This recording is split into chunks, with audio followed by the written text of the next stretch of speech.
오늘 우리는 변함없이 다윗의 일대기를 살펴볼 것입니다. 다윗이 그 앞장에 이제 바르실레에게 은혜를 갚았는데 실제로 이제 오늘 이 본문에는 세바라고 하는 사람이 나와서 다윗에게 대해서 반란을 일으키는 그런 장면이 나옵니다. 우리가 그 이스라엘이라고 하는 나라 생각하는 것처럼 하나님의 나라, 하나님의 백성, 이스라엘이 생각만큼 그렇게 굉장히 오랫동안 존재했던 나라가 아닐 수도 있다고 하는 사실을 알아야 합니다. 뭐냐면 통일 이스라엘이라고 하는 나라는 겨우 사울과 다윗과 솔로몬의 3대에 그친 것이라는 것을 생각해야 합니다. 그러니까 그 솔로몬이 죽고 난 다음에 나라가 남북으로 나뉘어서 실질적으로 이스라엘 12지파 중에서 10개 지파가 역사에서 사라지게 되는 계기가 생깁니다. 지금 우리가 이스라엘 사람들 보고 뭐라고 하는 거 아니까 우리는 아니지만 저쪽에 유럽 사람이나 미국 사람들은 유대인이라고 합니다. Jews, 유대인. 왜 유대인이라고 하는 거 아니? 사실은 유다왕국 사람이라서 유대인이라고 했을 수도 있지만 유다지파라서 유대인이겠죠. 오늘 우리 지금 이 다윗 시대에는 아직까지 통일 이스라엘 왕국의 통일이 붕괴되지 않았던 시점입니다. 그런데 이 본문을 잘 보면 벌써부터 유다지파와 이스라엘 10개 지파 사이의 어떤 이 갈등 구조가 드러납니다. 실제로 우리가 이 성경을 갖다가 보면은 이스라엘 사람들은 12지파를 이루면서 항상 단결하고 단합하고 이렇게 통일을 이뤘던 게 아니라 실질적으로는 이 지파별로 생활했던 것 같습니다. 그런데 이 지파 12개나 되는 이 지파가 서로 이제 주도권을 잡으려고 노력하는 과정이 이스라엘의 역사인데, 그래서 하나님의 나라 통일 왕국이 되었다가 사울 때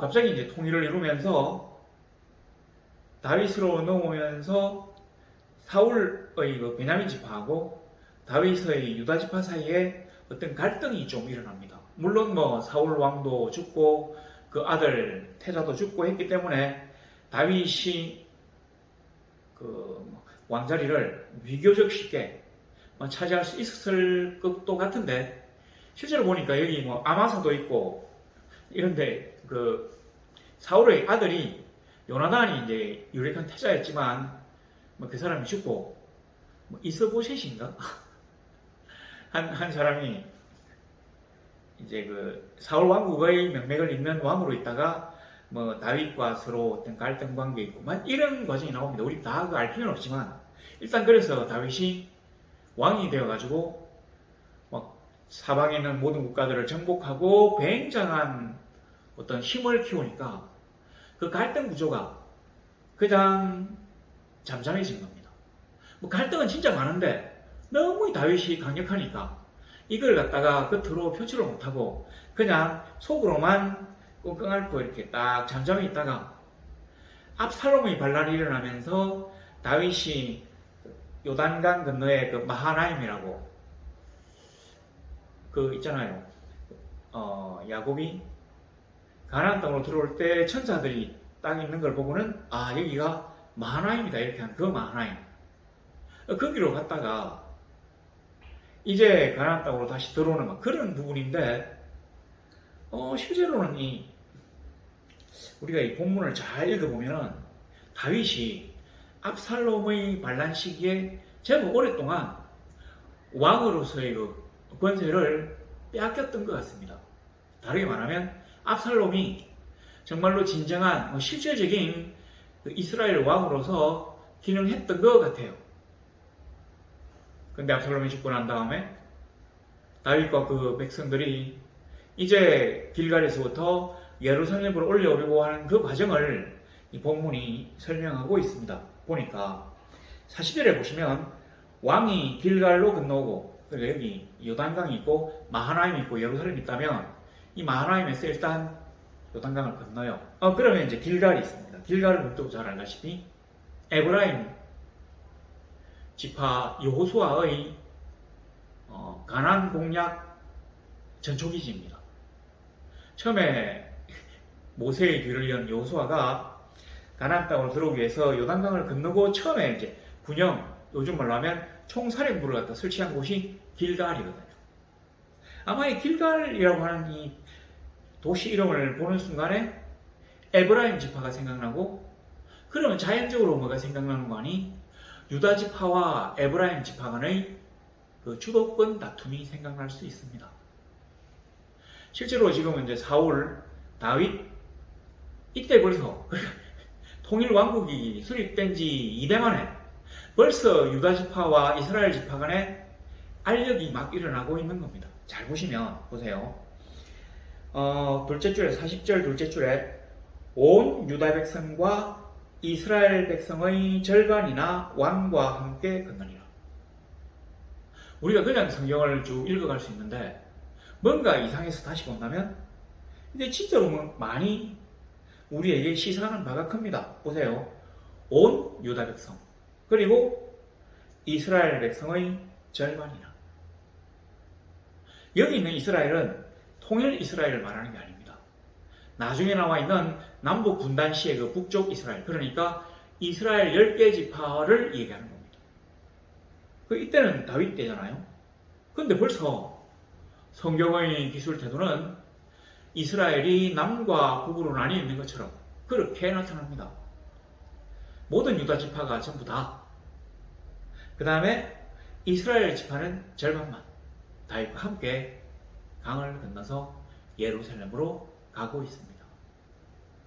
우리 본문에는 백성의 절반이나 했지만 이스라엘 백성의 절반이나 뭐뭐이나 절반이나 이렇게 하면 좀 많은 것을 의미하는데 원문에는 이스라엘 백성의 절반이 이렇게 되어 있어요. 그러니까 많이 과반수가 같다는 얘기가 아니라 반만 같다고 하는 뉘앙스를 풍깁니다. 잘 봐야 됩니다. 온 유다와 이스라엘 백성의 절반이 다윗을 따라서 예루살렘으로 올라갑니다. 근데 우리가 이스라엘 백성, 유다 백성, 이 백성이라는 말을 많이 보게 되는데 이 백성은 그냥 일반인들을 말하는 게 아닙니다. 뭐냐면 싸움에 나아갈 수 있는 장정들, 그리고 이 같이 갔다고 하는 이 사람들은 그냥 일반 백성이 아니에요. 군대란 말입니다. 군대.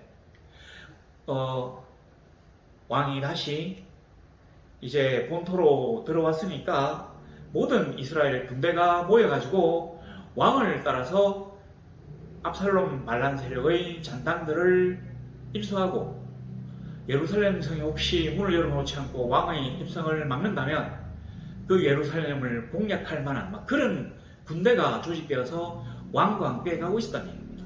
그러니까 모든 유다 지파들 전부 다, 그리고 이스라엘 지파들의 절반이 가고 있었다는 얘기예요. 그런데 41절에 보세요.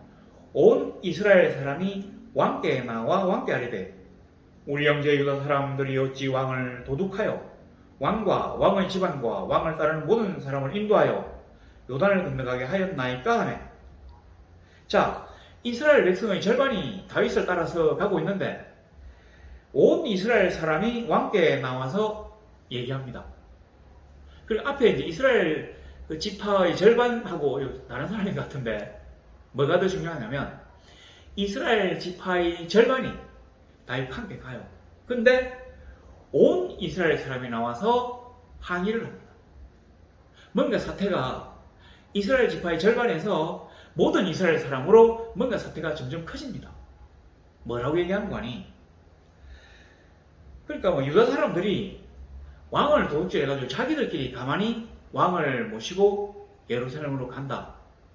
이 얘기를 갖다가 하면서 이제 불만을 제기하는 것이죠. 왜냐하면 우리도 이스라엘 백성인데, 그러니까 이스라엘 공동체의 일원인데, 이 왕국의 공동체의 구성원들인데 왜 다윗 너희 출신 지파인 유다 지파만 데리고 가느냐?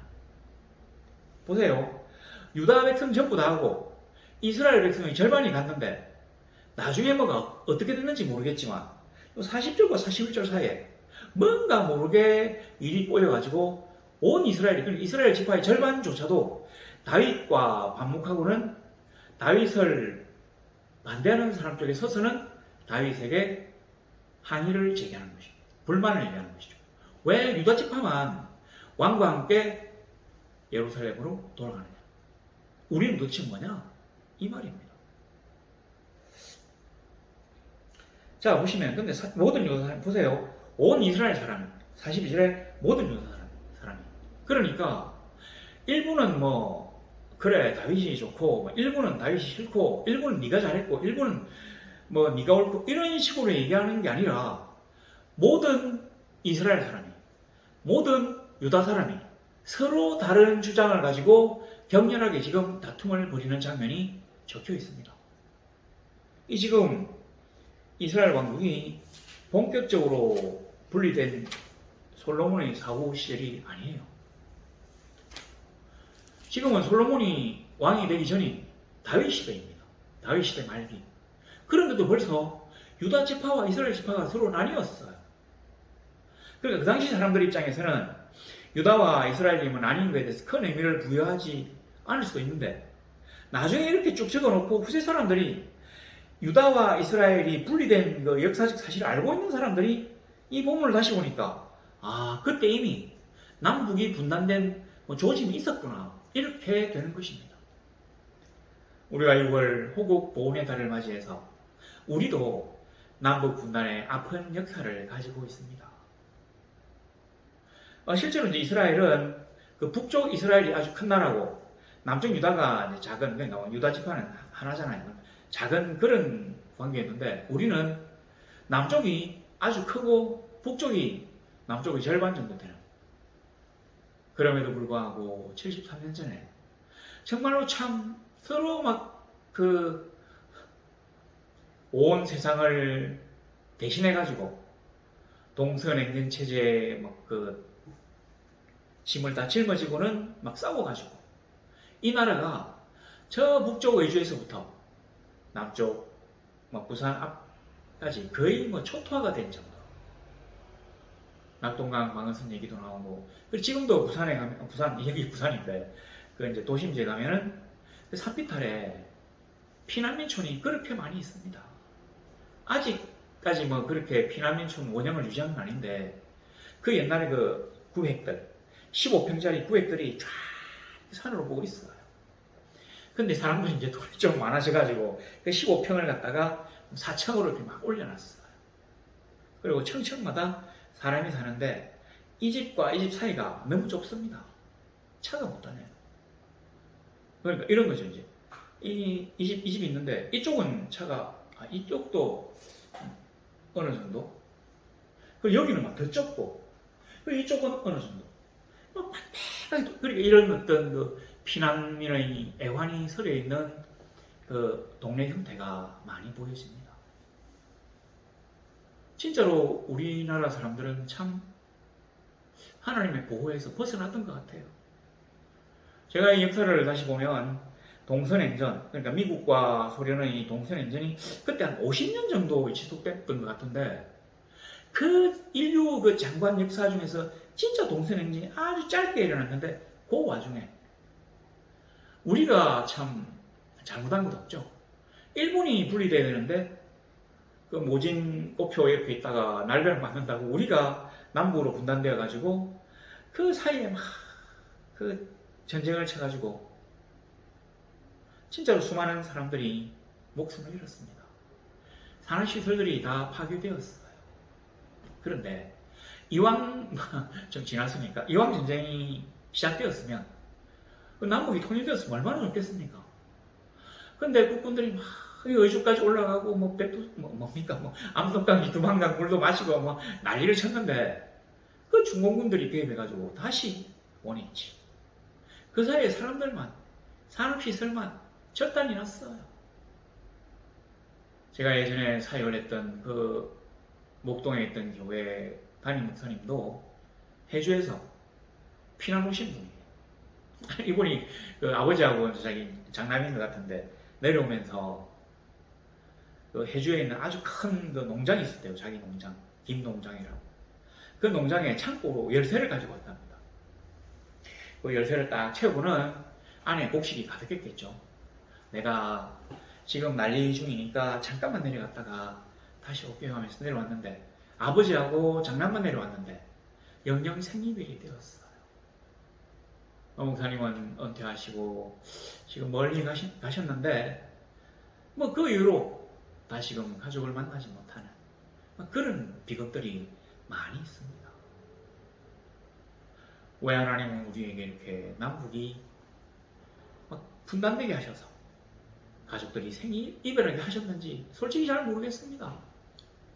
뭐 이제 그분들이 많이 돌아가시고 상처가 많이 아물어가고 있지만 돌이켜보면 아직도 우리는 73년 전의 그 6.25가 생각납니다. 근데 그 끔찍한 그 남북 분단의 시발이 여기 보이고 있잖아요. 온 이스라엘 사람이 42절에 모든 유다 사람. 별거 아닌 일에 남과 북이 나뉘어서 다윗을 둘러싸고 서로 왕국의 주도권을 장악하기 위해서 싸우는 장면이 나옵니다. 물론 여기 이제 칼로 싸우지 않고 지금 말로 싸우는 거죠. 유다 사람이 뭐라고 하는 거 아니? 이스라엘 사람에게 대답하되 왕은 우리의 종친인 까닭이라. 이 말은 왕은 우리의 친척이다. 유다 지파니까 어찌 이 일에 대하여 분내느냐? 우리가 왕의 것을 조금이라도 얻어먹었느냐? 우리는 왕의 친척 지파이긴 하지만 왕으로부터 어떤 특혜도 받은 적이 없다. 나 이렇게 얘기합니다. 그런데 왜 우리가 왕을 모시고 예루살렘으로 가는 거에 그렇게 항의를 하느냐? 이해가 안 된다. 이 얘기입니다. 그런데 이걸 사실은 조금 다르게 볼 필요가 있습니다. 왜냐하면 이스라엘 지파들, 그러니까 이스라엘 사람들이 어떤 사람들입니까? 다윗을 반역해가지고 압살롬에게로 완벽하게 기울어져가지고 압살롬을 왕으로 세웠던 사람들입니다. 그리고 압살롬을 따라가지고 다윗 군대와 싸워서 진 사람들이에요. 이제 압살롬은 죽고 다윗이 다시 왕으로서 등극하기 위해서 예루살렘으로 가고 있는데 얼마나 두려웠을까요? 이러다가 다윗이 다시 권세를 회복하기만 한다면 자기들에게 크나큰 보복을 가해가지고 다 죽일지도 모른다. 그래서 지금이라도 늦었지만 다윗에게 가가지고 임금님을 모시고 그 성으로, 그러니까 왕궁으로 들어가는 그 길에 동참함으로써 지난 죄를 조금이라도 사하고 다윗에게 뭔가 아부하려고 하는데 그걸 지금 막은 거 아닙니까? 실제로 이 41에 보면 왕은 우리의 종친인 까닭이라 이 말 있잖아요. 유다 지파가 이스라엘 사람들에게 하는 이 말은 원래 다윗이 한 말입니다. 그러니까 이게 이제 앞에 보면 그 19장쯤에 보면 뭐 다윗의 19장 그 9절 위에 보면 다윗의 귀한 준비 있잖아요. 그 9절에 보니까 19장 9절에 보니까 이스라엘 모든 지파 백성들이 변론하여 이르되 왕이 우리를 원수의 손에서 구원하여 내셨고 이 왕은 다윗입니다. 또 우리를 블레셋 사람들의 손에서 구원하셨으나 이제 압살롬을 피하여 그 땅에서 나가셨고 여기 보세요. 우리가 기름을 부어 우리를 다스리게 한 압살롬은 싸움에서 죽었거늘 이제 너희가 어찌하여 왕을 도로 모셔올 일에 잠잠하고 있느냐 하니라.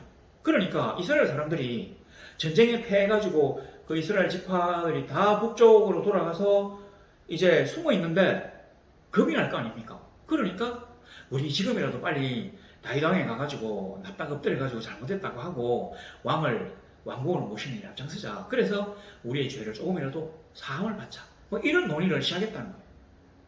이 사람들 머리 잘 돌아가죠. 원래 이게 우리는 지고 난 다음에 왕과 함께 예루살렘 성에 들어가는 게 뭐 대단한 공이겠느냐 하지만 아니에요. 옛날 그 임진왜란에 보면 선조가 막 그 신하들 데리고 막 북쪽 의주로 막 도망가잖아요. 한양에서 나와가지고 그 개성하고 쭉 올라가가지고 평양 지나서 의주까지 도망가는데 그때 그 선조가 도망갈 때 따라간 신하들이 엄청나게 큰 공을 세운 공신으로 책봉됩니다. 이 선조가 얼마나 웃기는 사람이냐면 의병을 일으켜가지고 왜군을 붙이는 사람들은 다 잡아 죽였어요. 반란의 우리가 있다고 그랬는데 자기를 따라가지고 의주까지 피난을 함께 간 사람들은 전부 다 공신을 만들어가지고 높은 벼슬을 주었어요. 실제로 우리가 잘 아는 그 누굽니까? 허준, 동일보감을 지은 그 허준 굉장한 사람이잖아요. 근데 이 사람도 의사인데도 그 의원인데도 이제 아주 높은 벼슬을 받았는데 이 벼슬을 받은 이유가 너무 그 좋은 의술로 사람들을 많이 살렸다는 공이 아니라 뭐 자기의 방대한 지식을 이용해가지고 동의보감이라는 금자탑 같은 책을 저술했다고 하는 게 아니라 임금님을 따라가지고 그러니까 선조의 의로 따라가지고 의주까지 갔다 왔다고 하는 게 주된 공훈의 내용입니다. 그러니까 옛날에는 이게 임금님이 이제 막 그 피난을 가고 도망을 가고 그 도망간 임금님을 안 떠나고 막 같이 있고 또 그렇게 막 같이 오고 이러면 이 굉장히 큰 공인가 봐요. 그리고 아마 서로 막 그 이제 왕을 모시는 일에 앞장서기도 했던 것 같은데 그러니까 보세요. 여기 이스라엘 지파가 먼저 했거든요. 그런데 11절에 다윗 왕이 사독과 아비아달 두 제사장에게 소식을 전하여 이르되 너희는 유다 장로들에게 말하여 이르기를 왕의 말씀이 온 이스라엘이 왕을 왕궁으로 도로 모셔오자 하는 말이 왕께 들렸거늘 너희는 어찌하여 왕을 궁으로 모시는 일에 나중이 되느냐. 너희는 내 형제요 내 권력이거늘. 그러니까 다윗이 너희는 내 형제요 내 권력이거늘. 이스라엘 사람들은 나를 모셔서 왕으로 삼으려고 하는데 왜 너희들은 내 뜻이지 않느냐. 이 말이에요. 그러니까 이 유다지파가 압살롬도 유다지파잖아요. 다윗도 유다지파지만 그러니까 헤브론도 유다지파잖아요. 헤브론 사람과 이 또 예루살렘에 있는 뭐 유다 사람들이 전부 다 압살롬을 지지한 그 죄가 있기 때문에 유다 사람들이 다윗 보기가 좀 서먹해가지고 좀 머쓱해가지고 모른 척하고 있었는데 다윗이 먼저 가가지고 너희는 내 권력이다. 내 친척이다. 그러니까 이스라엘 사람들과 먼저 나를 모시고 나와 함께 왕궁으로 가자. 이렇게 제사장을 시켜가지고 또 유다 장로들을 시켜가지고 얘기를 하는 겁니다. 그 얘기를 듣고는 유다 지파 사람들이 기세가 등등해졌어요. 왕은 우리의 친척이다. 우리는 왕에게 어떤 혜택도 입은 적이 없다. 근데 왜 뭐가 잘못됐냐고 얘기하는 것입니다. 근데 이게 사실은 다윗의 한계입니다. 우리는 밧세바를 갖다가 빼들기 전의 다윗에 대해서 잘 알고 있습니다. 들판에서 양을 치다가 하나님으로부터 기름 부음을 받은 하나님의 나라의 목자, 청지기, 하나님의 일꾼. 그 다윗을 잘 알고 있어요. 근데 다윗이 오랫동안 왕 노릇하면서 배에 기름이 끼었어요. 세상과 백성들과 유리되었어요. 하나님의 음성을 조금 덜 듣게 되었습니다. 이때 이미 다윗은 어쩌면 그 신앙 자체가 붕괴되었는지도 모릅니다. 껍데기만 남은 거짓은 좀 그렇고 쭉정이 신자인지도 모르겠어요. 뭔가 내가 하나님을 섬긴다고 하고 하나님의 명령대로 행한다고 생각을 하고 있는데 그래서 너가 그 따위로 행동해서 하나님이 너를 그냥 두칠 줄 알아. 회개라는 잘못했습니다 하면서 눈물로 침상을 적신 적도 있지만 그 마음속에는 하나님에 대한 근본적인 신뢰가 없어졌다고 하는 거죠. 하나님의 명령을 내가 일상생활에서 제대로 지켜야 되겠다는 생각이 없어졌어요. 대신에 뭐가 여기에 들어가는 거니? 인간적인 방법으로 나의 권세를 공고히 해야 되겠다는 노회한 인간 군주의 생각들이 들어갑니다. 압살롬이 죽고 그가 그 군대가 압살롬의 반란 세력을 진압하고 이제 예루살렘으로 돌아가는 길에 우리 지난주부터 여기 보니까 31절에 그 19장 31절에 빌라 사랑 바르실레가 있잖아요. 그리고 뭐 시바와 머비보셋이 뭐 어쩌고저쩌고 뭐 시므이가 어쩌고저쩌고 쭉 있는데 제가 이제 좀 찾아봤거든요. 근데 놀랍게도 여호와 하나님을 언급하는 그 다윗의 말 중에 그 언급하는 게 없어요. 자기로 하여금 놀라운 기적의 주인공이 되게 하고, 이제 좀 이상하긴 한데 그래도 다시 왕이 되게 한 그 하나님의 공명성대함을 칭송하는 글이 여기 나오지 않습니다. 그나마 자기 아들 죽었다고 지 짜는 얘기, 그 전에 자기를 이렇게 좀 괴롭히고 돌멩이 던지고 한 사람 용서하는 척하는 얘기, 옛날 자기에게 은혜를 베푼 사람을 갖다가 왕궁으로 데리고 가자고 하는 얘기, 가면 내가 잘해줄게 하는 얘기. 그리고 여기 지금 자기하고 함께 유다 집하고 이스라엘 사람들하고 이 성으로 올라가는 얘기, 이런 거는 잔뜩 있는데 여호와 하나님에 대한 얘기는 없어요. 실제로 우리가 잘 보면 이스라엘 사람들은 주로 어느 습관이 있느냐면 이렇습니다. 우리가 개인적으로 얘기해도 내가 여호와 하나님의 살아계심을 두고 맹세하노니, 이런 식으로 잘 얘기를 해요.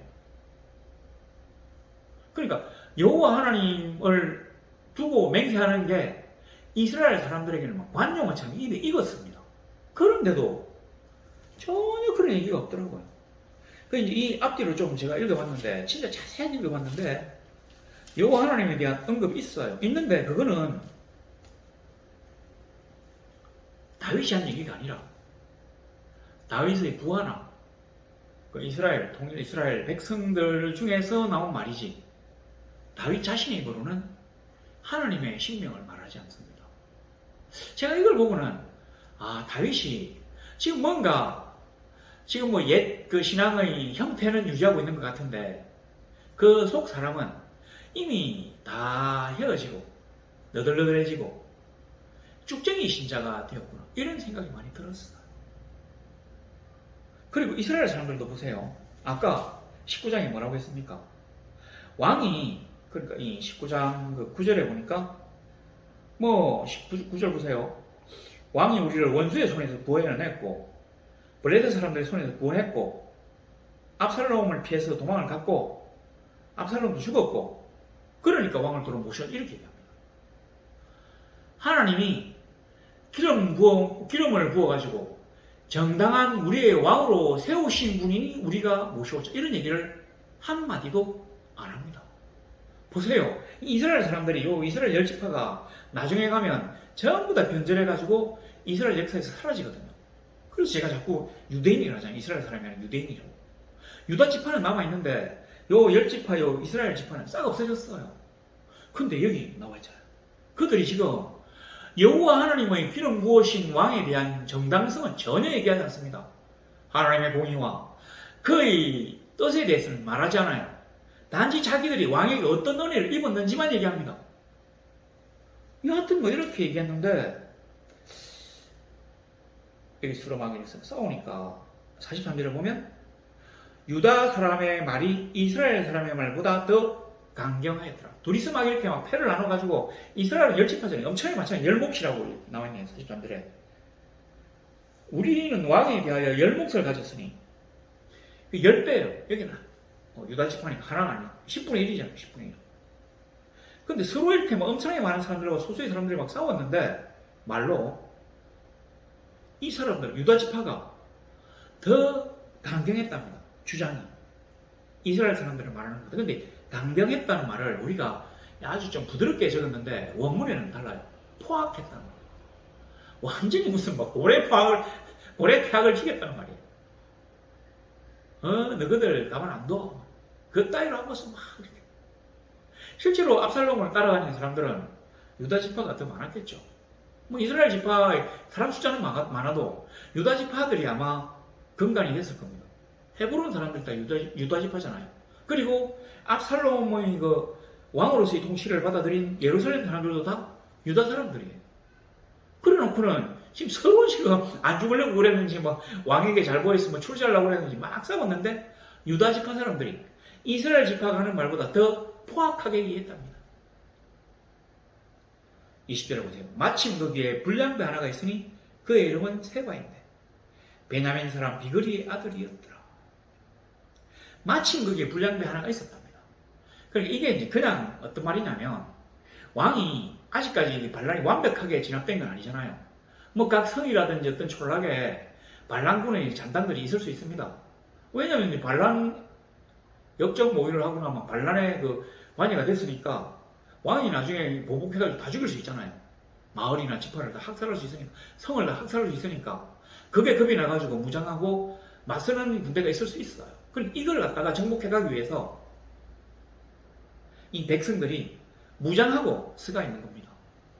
그러니까 뭐 길갈에 가니까 길갈에 군사들이 모여 있고, 데리고는 또 이제 예루살렘으로 가는 어떤 길에 가니까 거기 또 막 군대가 있고 막 이런 얘기입니다.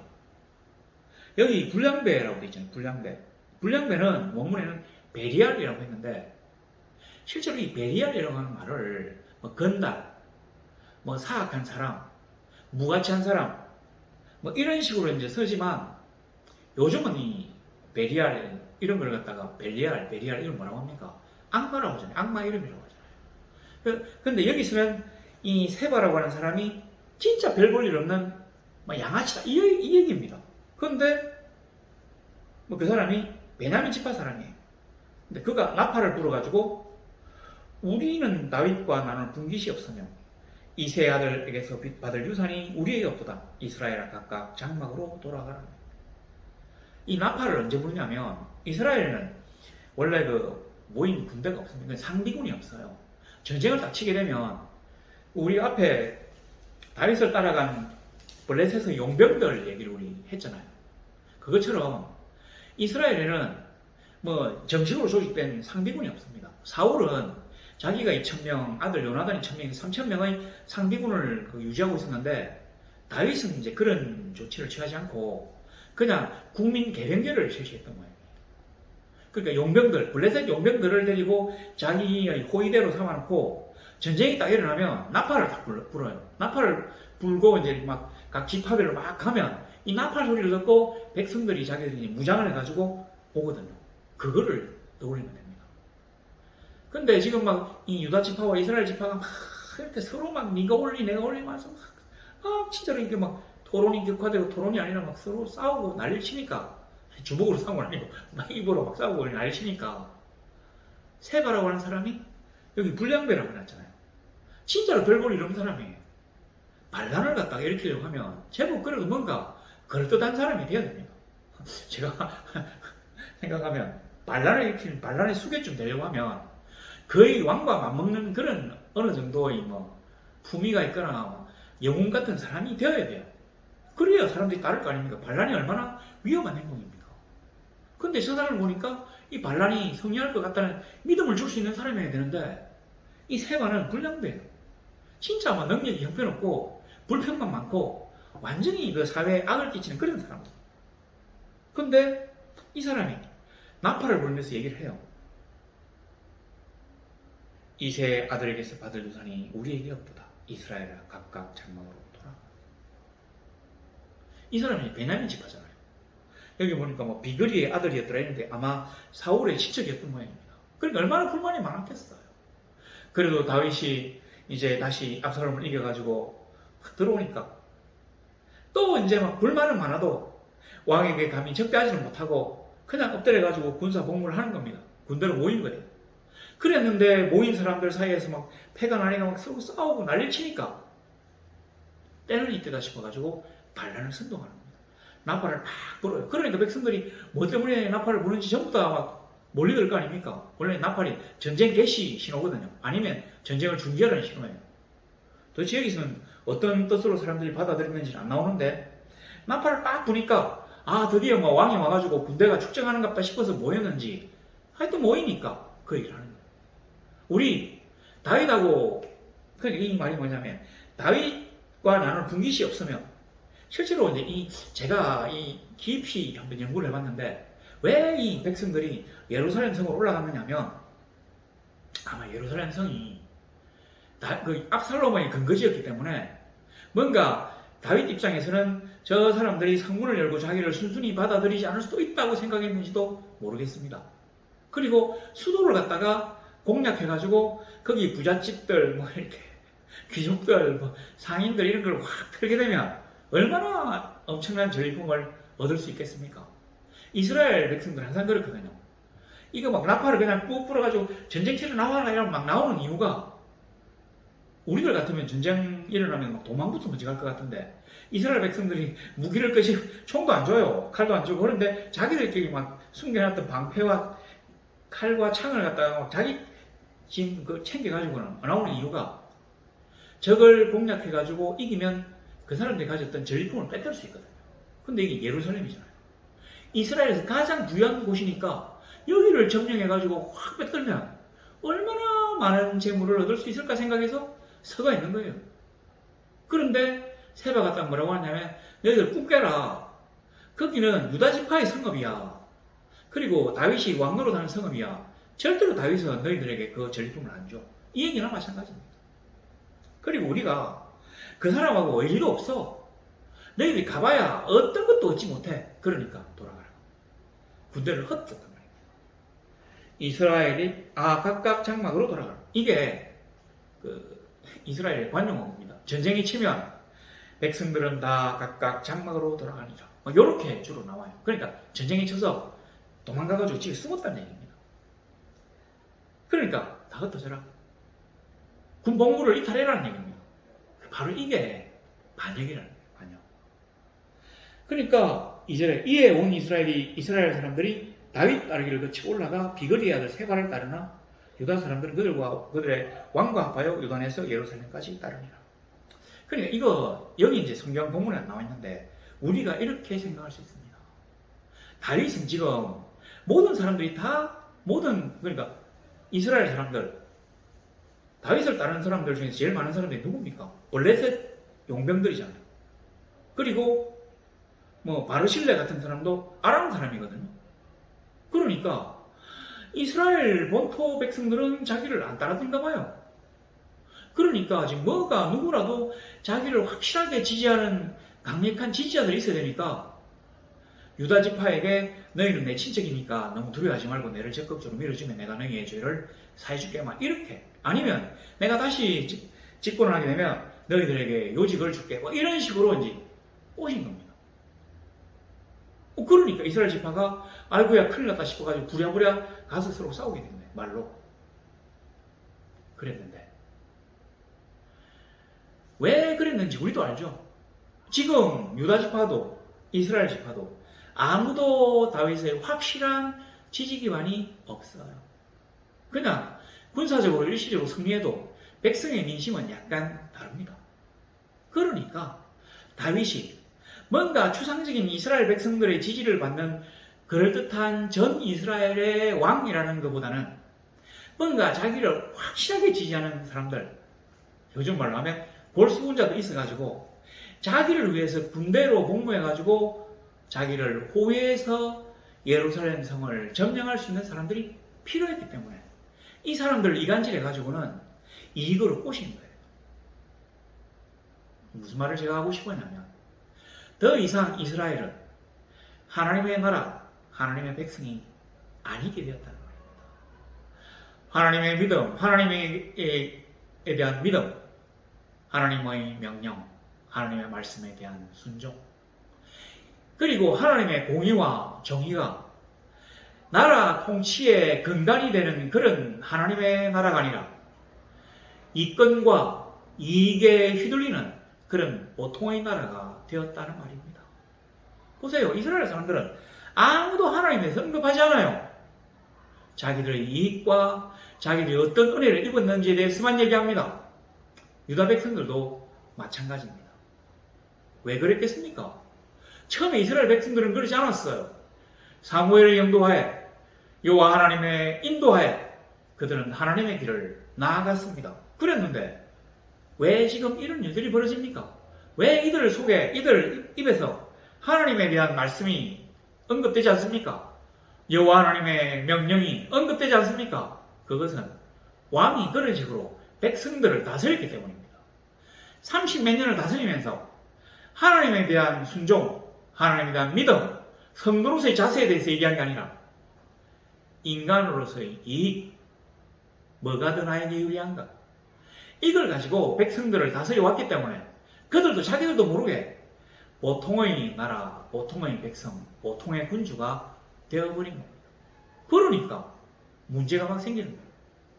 우리가 인간적인 머리를 굴린다면 하나님의 그 추상적이며 그 형체도 모호한 그러한 하나님의 나라, 하나님의 공의, 하나님의 말씀 이런 것보다는 내가 이걸 하면 어떤 이익을 갖게 되는지, 내가 이걸 하자는 어떤 불리한 점이 있는지를, 그러니까 이익을 가지고 인간을 조종하는 게 더 확실한 것 같습니다. 나하고 아무 관계도 없는 이스라엘 열지파를 갖다가 얻기 위해 가지고 그들에게도 적당히 아부하고 포용하는 모습을 보이기보다는 나의 친척, 나의 고향 사람들에게 더 확고한 지지를 받아야 이 불확실한 세상에서 정권을 잡을 수 있을 것 같아요. 그러나 그러한 다윗의 오판이 인간적인 머리 굴림이 결국은 이스라엘 나라를 분리시키는 그런 치명적인 실수가 되었다고 하는 것입니다. 우리는 어떻습니까? 우리는 인간이기 때문에 잘 몰라요. 남북 분단도 있고 어쩌고저쩌고 비슷하긴 한데, 자, 그런 걸 다 떠나서 우리가 이 세상 살면서 유분리로만 따져가지고 하나님의 명령보다 그걸 앞세우면 우리가 생각하지도 못했던 부작용들이, 치명적인 어려움들이 마구 생길 수 있습니다. 그래서 다 돌아보지 말고 오로지 하나님의 말씀과 하나님의 공의만 바라보고 나아가는 성도들이 되기를 간절히 소망합니다. 그래야만이 우리가 생각지도 못했던 이 변화막심한 세상 속에서 확실한 하나님의 길을 갈 수 있는, 그러므로 확실한 성의를 담보할 수 있는 놀라운 성도로서의 삶을 살 수 있게 될 것이라고 믿습니다. 우리 모든 성도들이 우리 다 하나님의 명령과 하나님의 공의를 앞세우고 이 타이틀에 성도, 하나님의 백성, 하나님의 공의를 딱 타이틀로 걸고는 하나님과 함께 손잡고 하나님의 길을 나아가는 그런 멋진 성도들이 되시기를 우리 주 예수 그리스도의 이름으로 소망합니다.